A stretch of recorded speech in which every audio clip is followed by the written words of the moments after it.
Mentor de tanta gente. Quem é o seu mentor? Jesus. Jesus não vale um grande político. Jesus não vale um grande político. Grande político? É Salomão. Salomão? É. Quem é o seu mentor? Quem é o seu político? Aqui no Brasil, pela sua trajetória de vida, a sua história, o Lula para mim é uma referência.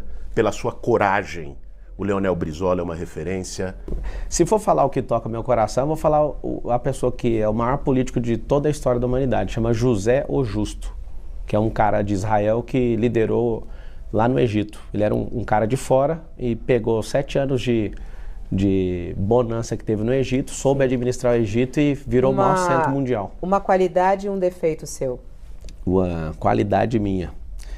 Eu sou servo e um defeito meu é a impaciência. Paciência. Eu gosto mais de resolver rápido. Uma qualidade e um defeito seu? Uma qualidade, além de ser corintiano, eu gosto de estudar. Um defeito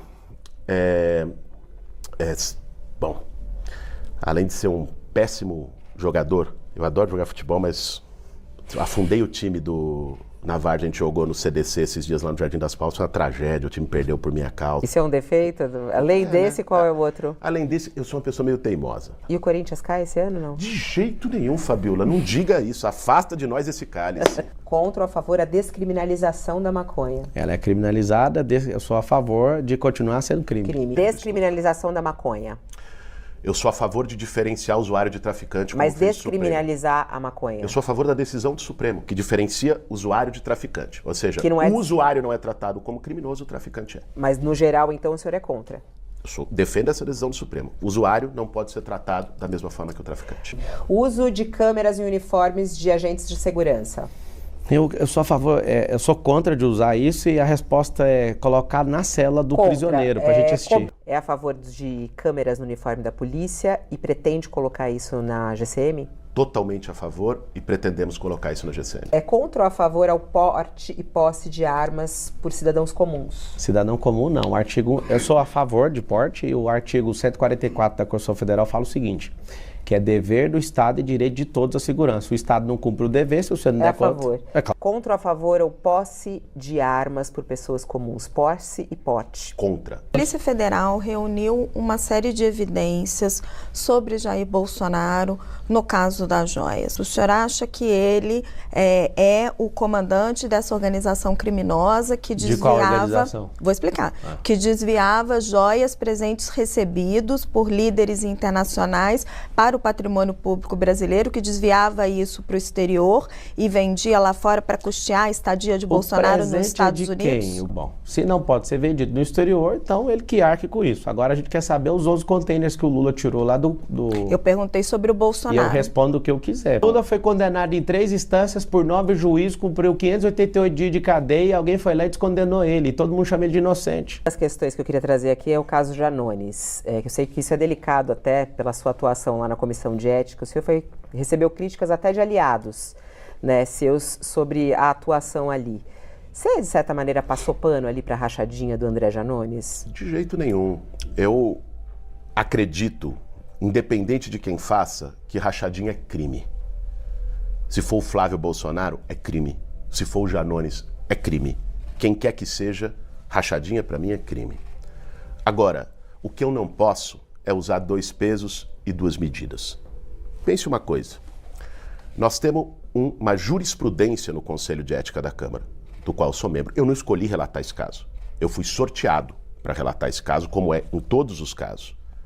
E tem uma jurisprudência que diz o seguinte: o que ocorre antes da atual legislatura, do atual mandato como parlamentar, não pode ser julgado. O que pode ser julgado é o que ocorre neste mandato, ou um fato novo relevante neste mandato, certo? E foi por isso que se absolveu, aliás, sequer foi levado, o Lira sequer mandou para o Conselho de Ética com esse argumento os 10, 15 deputados bolsonaristas que estimularam o 8 de janeiro. Estava lá, tinham vídeos, estavam lá. E porque aconteceu 20 dias antes de tomarem posse, porque a posse foi em 1º de fevereiro, eles sequer foram julgados. Você não pode adotar 2 pesos e 2 medidas. Mas o meu processo não foi para... O meu processo não foi para absolver o Janones. Foi um processo de critério. Se o Conselho de Ética usa esse critério para um, tem que usar para todos. Deputado, simples assim. Deputado, Janones já era deputado quando ele comete a... Quando ele já era é deputado indicado. na legislatura anterior. Era 2019, ele já era deputado. Na legislatura a jurisprudência anterior, mas diz ele que é a atual mas legislatura. Mas se um lado erra, o outro Raquel, tem que errar. Raquel, me desculpe, jurisprudência é para todos. Mas essa jurisprudência não é clara, né, deputado? A Câmara, se você for ver caso a caso, isso varia bastante, né? A regra geral é se a pessoa é parlamentar, se não é. Ele já era um parlamentar. Eu acho muito curioso. Assim, veja, a jurisprudência ali valeu para todos. Né? Eu acho que talvez pelos nomes envolvidos, isso chamou uma atenção maior da imprensa. Né? Mas eu não vi esse questionamento quando os bolsonaristas sequer foram levados para o Conselho de Ética. Pau que bate em Chico, tem que bater em Francisco. Sempre se questiona. Se um critério é utilizado para um, tem que ser utilizado para outro. Claro. Mas sabe o que é mais curioso quando você vem deputado. com um diálogo desse, usa um termo como passapano? Sabe quem o partido de Janones apoia aqui em São Paulo? O Ricardo Nunes. O partido dele é o Avante, está na coligação do meu adversário. Por isso surpreendeu tanto. Mas, por exemplo... O que eu ganhei com isso? Conta então, pra mim. mas, o candidato... mas isso já não é um incômodo? Isso não é um incômodo? Não, porque assim, isso foi discutido muito, assim, o quanto essa questão, o senhor até falou, eu fui sorteado, eu tive que ser ali o relator disso. Isso te prejudicou? Não, eu não acho Você acha que não vai te prejudicar? Sabe Deixa eu só pontuar, deputado, o partido do Janones apoia Ricardo Nunes aqui, mas Janones foi um grande esteio para Lula nas eleições presidenciais. Foi um apoiador do Lula, ok. Assim como o partido dele estava com e Lula. Até hoje é um grande mas defensor apoia com do Ricardo governo. Nunes. Eu não fui candidato a presidente, eu sou pré-candidato a prefeito de São Paulo. Apoiado O que eu por Lula. estou querendo dizer para vocês é o seguinte, eu não teria nenhuma razão escusa, estranha, para salvar, para absolver Janones. Não se trata disso. O que nós temos que ser é coerente. Doa quem doer, né? Isso me fez ser questionado pela imprensa? Muito bem, estou aqui respondendo os questionamentos. Mas eu não vou perder minha coerência por isso. Se um critério é utilizado para os bolsonaristas, este mesmo critério tem que ser utilizado para quem é do outro campo ideológico. Não tem razoabilidade você usar um critério, uma jurisprudência, uma lei diferente para cada caso, independente de quem é o acusado. E vai caber à justiça analisar. Se a justiça analisar que o Janones é culpado, que ele seja punido. Mas o fato, deputado... Mas aí cabe à justiça. Deputado, mas o fato é que esse critério que está sendo utilizado pelo Comitê de Ética da Câmara está deixando escapar de uma investigação séria dentro do Comitê de Ética da Câmara, tanto bolsonaristas quanto gente da esquerda. Pois é, eu sou contra. Já disse isso e disse isso no meu voto. O meu partido entrou contra os bolsonaristas. Quem entrou com pedido no Conselho de Ética do Rio de Janeiro foi o PSOL, o meu partido. Eu sou contra este critério. Mas por que o senhor não apresentou um relatório na medida em coerente, que então? ele é adotado, não é?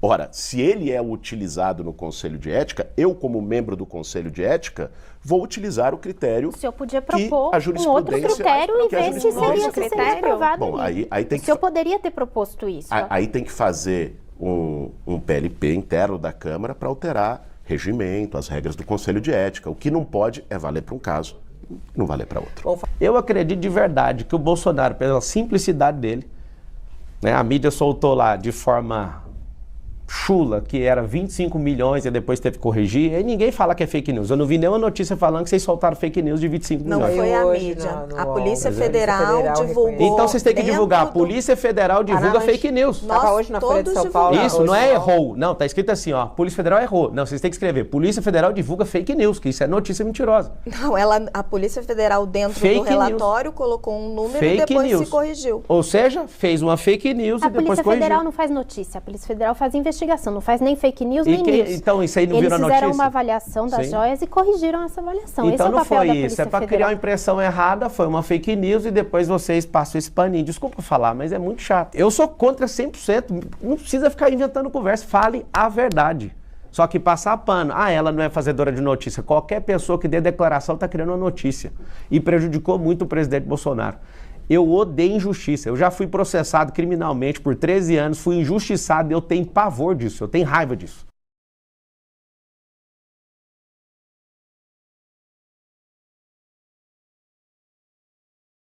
Pô, candidato, queria falar um pouquinho sobre o seu passado, que isso é muito tratado até pelos seus adversários, né? E os eleitores têm muitas questões relacionadas a isso, né? Você já foi preso algumas vezes, justamente durante reintegrações de posse, né? Em situações que, inclusive, com cobertura de imprensa. Há muitos processos também ali que já respondeu por descumprimento de ordem judicial, incitação à violência, dano qualificado. Teve até a questão lá da invasão do triplex do Guarujá. Eu queria te perguntar, o senhor se arrepende do seu passado ou tem orgulho dele? Eu tenho o maior orgulho de ter ficado mais de 20 anos da minha vida ao lado das pessoas que lutam por casa. Tenho o maior orgulho disso.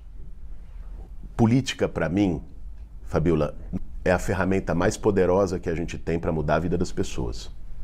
O movimento sem teto invade casa. O movimento sem teto dá casa para as pessoas. Eu, no movimento Sem a Caneta, já ajudei mais de 15 mil famílias a conquistarem suas casas. E isso me orgulha demais.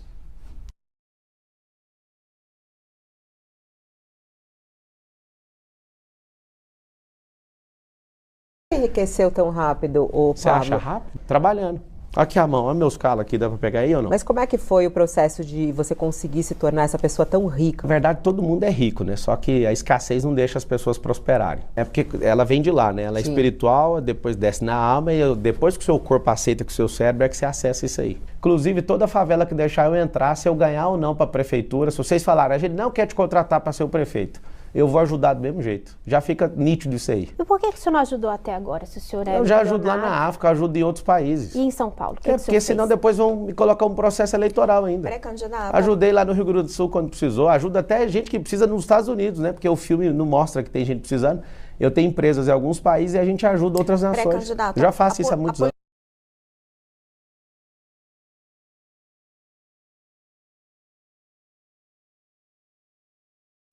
Eu hoje, às vezes me perguntam, pô, Boulos, você tá aqui na entrevista, parece um cara mais tranquilo, mais calmo, tá aqui de camisa alinhada. Boulos, paz e né? amor, o pessoal fala. O pessoal às vezes fala isso, fala, pô, você é outro Boulos? Eu falo, não, eu sou a mesma pessoa. O que mudou? O que mudou é que, sim, antes eu vi uma situação de injustiça e às vezes reagia com raiva. E o que eu aprendi ao longo do tempo é que, às vezes, essa não é a melhor maneira. Você vai ficar dando murro em ponta de faca e não é a forma mais eficiente. Agora, amadurecer não é a mesma coisa e não pode ser a mesma coisa que amolecer. Senão você vira um político igual àqueles que só pensam em reeleição e em poder. Sobre esse amadurecimento, então, deputado, se o senhor foi eleito prefeito, essa sua ligação com os movimentos sociais vai dificultar para o senhor tomar decisões duras que às vezes um prefeito tem que tomar, de zeladoria pública, de eventualmente ter que retirar pessoas em situação de rua, ter que retirar camelôs, ter que fazer reintegrações de posse? O problema não é retirar pessoas em situação de rua. O problema é arrancar a barraca delas e deixarem elas sem alternativa, que é o que tem acontecido hoje. E eu vou resolver, para mim, essa é a maior missão. Porque essa, para mim, é de vida, não é de campanha. Eu vou resolver o problema da população em situação de rua em São Paulo.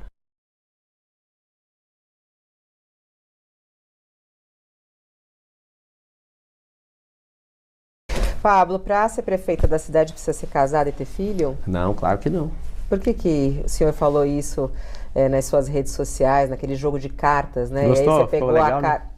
Não gostei como mulher de ouvir aquilo, não, né? Mas a carta você gostou ou não? O seguinte, abri a carta da Tabata e o senhor virou e falou, ela não sabe o problema de um casamento, ela não sabe um problema de ter filhos, ela não tem condição, não dá conta de cuidar dessa cidade. Faltou eu falar. Não foi machista essa frase?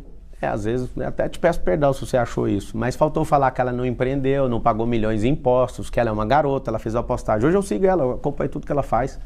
Eu acho ela uma garota brilhante. Ela ainda, só um pouquinho, ela ainda é uma menina. Ela ainda é uma menina. E ela mesmo escreveu lá, né? Se alguém estiver assistindo, às vezes vai até editar, mas dá pra ver que edita. Ela com orgulho falou, ó, sou uma garota e tal. Eu acredito que o problema da cidade de São Paulo é de gente que aguenta pancada.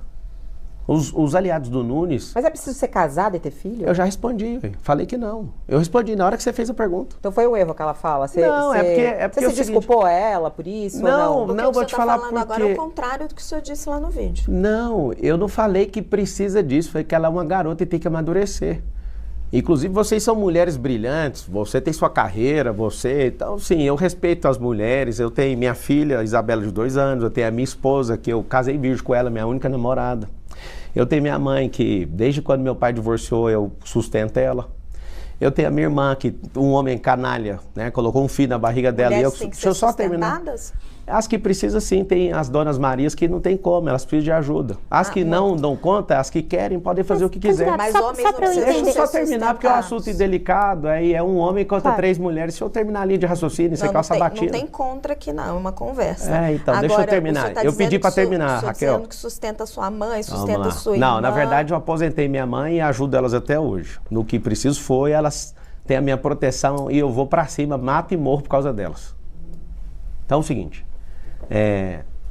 A Tabata foi um pouco injusta comigo. Na hora que chegar a vez dela, pergunta se não foi eu que chamei ela para conversar no WhatsApp. Chamei ela. Eu com muito respeito, trato ela com respeito. E aí depois disso ela foi lá e criou ilação, que eu sou estelionatário. Isso aí ela cometeu um crime, artigo 138 do Código Penal, que é imputar crime falsamente a outra pessoa. Ela ficou fazendo essa ilação. Eu não sou estelionatário e nem eu sou. Eu não sou bandido. Eu não estou devendo nada para ninguém. E aí que tá o detalhe. Ela forçou a barra. Só que nisso vocês não... Mas não quem começou? O senhor disse quem o começou seguinte, não, eu só falei que ela precisa amadurecer. Mas se ela quiser... só um minutinho, Não, é o seguinte, qual o problema que o mundo tem de entender que na minha visão a pessoa precisa aguentar o tranco? Candidato, o senhor ouvir disse verdade o seguinte, e falar, o senhor disse o seguinte, abre aspas, eu também tive um pai que foi alcoólatra, mas a família ajudou e ele deixou o alcoolismo. Já o pai dela, ela foi para Harvard e o pai dela acabou morrendo. Quando o pai da candidata Tabata se suicidou, ela estava no Brasil, ela ainda não tinha mudado para Harvard. Por que o senhor mentiu? Não, eu não menti. É porque se ela estava aqui ainda e ele morreu, é pior ainda para ela. Porque meu pai já sofreu disso por 30 anos e a gente não largou ele. Você sabe por que a pessoa vai para a situação de rua? Porque a família abandona. Agora, você não sabe o real estado da casa dela. Ela pode falar o que ela quiser, ela vai falar, beleza, você está tomando a dor dela. Ela cometeu um crime contra mim, artigo 138, eu não vi você me defendendo. Eu não estou tomando a dor dela. Não, você não me defendeu. Inclusive, eu conversei com você no WhatsApp sobre isso. Estou dizendo o que o senhor disse. Não, então, o senhor disse que o pai dela morreu. Não, então tá bom. Ela estava aqui? Harvard. Se ela estava aqui, é pior ainda. Se ela estava aqui, é pior ainda. É papel da mulher cuidar da pessoa doente, É papel de todo ser família. humano cuidar de todos os seus pais. Na Bíblia fala para você honrar seu pai e sua mãe. É interessante porque... Mas não tem que ser mais cuidadoso nessas palavras? Porque assim, eu acredito que sim. Aqui querendo participar. Vocês, na vez que ela vier, vocês vão falar com ela sobre o artigo 138, que ela cometeu um crime contra mim? Vocês vão falar? Ela não está entre os 4 primeiros então, pra do Datafolha. Nós vamos falar da Tabata? Eu tenho uma dúvida, candidato. Isso é muito importante, candidato. O senhor falou que... Sim, eu já respondi. O senhor está falando agora que ela que ficou forçando. Tem duas falas suas. Primeiro, essa da carta que o senhor mesmo reconheceu. Sim. E a outra, que foi um dos momentos mais delicados da vida dela, quando o pai dela cometeu suicídio.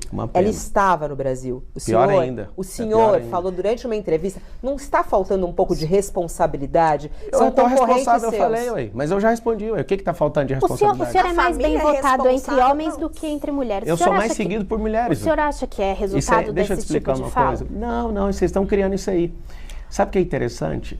Deve ser 60%. Candidato, o senhor acabou de dizer que a família é responsável quando uma pessoa se mata? Toda família é responsável pelos seus. Sim, senhora. Quando uma pessoa se mata? Sim, senhora. Independente do drama familiar mata que do tiver nada, envolvido. ninguém se mata do nada, ninguém entra no vício do nada. A coisa que eu mais ajudo é tirar as pessoas dos vícios. As pessoas que estão abandonadas nas ruas é porque a família abandonou essas pessoas. Não foi porque ela decidiu, amanhã eu vou morar na rua. Ninguém começa a virar mendigo, ninguém é suicida de véspera. Pablo, mas... Só um pouquinho. Sim. As pessoas, elas vão tomando a decisão pelo afastamento das pessoas que ela mais ama. Eu sei como é que um vício funciona. E quando eu disse isso em resposta à nojeira que essa menina criou. Ela imputou um crime falsamente à minha pessoa. E eu não vi vocês tomando dor em relação a isso. Esse é o problema do Brasil. Você valida uma pessoa que está errada, que comete um crime porque você é do mesmo sexo? Esse é um detalhe muito falado simples. ao vivo, se ela estivesse numa entrevista ter falado que o senhor matou o seu pai. tudo bem, eu vou falar, beleza, você é da polícia? Não é, eu sigo minha vida e vou continuar. Mas o que está em jogo é a prefeitura, o problema é prefeitura de São Paulo. Então, se é a tá em jogo prefeitura aqui. de São Paulo, esse assunto nem precisa mais discutir aqui, só tem 9 minutos para a gente discutir. Mas o que eu gostaria de São Paulo. esclarecer, o senhor falou que diz que ela é despreparada, que ela não aguenta o tranco. Não aguenta, por isso que ela ficou nessa choração aí. O senhor aí. disse que a credencial que o senhor tem a apresentar é o fato de pagar milhões em impostos, isso credencia para ser prefeito. Isso é palavra sua. Agora, o fato isso é palavra sua. O senhor falou que paga milhões em impostos. Não põe palavra na minha boca, não. Eu falei que ela é imatura por N motivos e que ela poderia empreender e fazer isso também. Tanto é que ela, no vídeo dela, fala: eu que trouxe milhões. Não, todo político é jumento do povo. A lei que manda ela trazer milhões, não foi ela que conquistou milhões. Só que as pessoas amam ouvir storytelling, amam ouvir, nossa, ela trouxe milhões para nós. Não, isso é vinculado na lei. Inclusive, eu sendo prefeito, eu vou virar jumento do povo.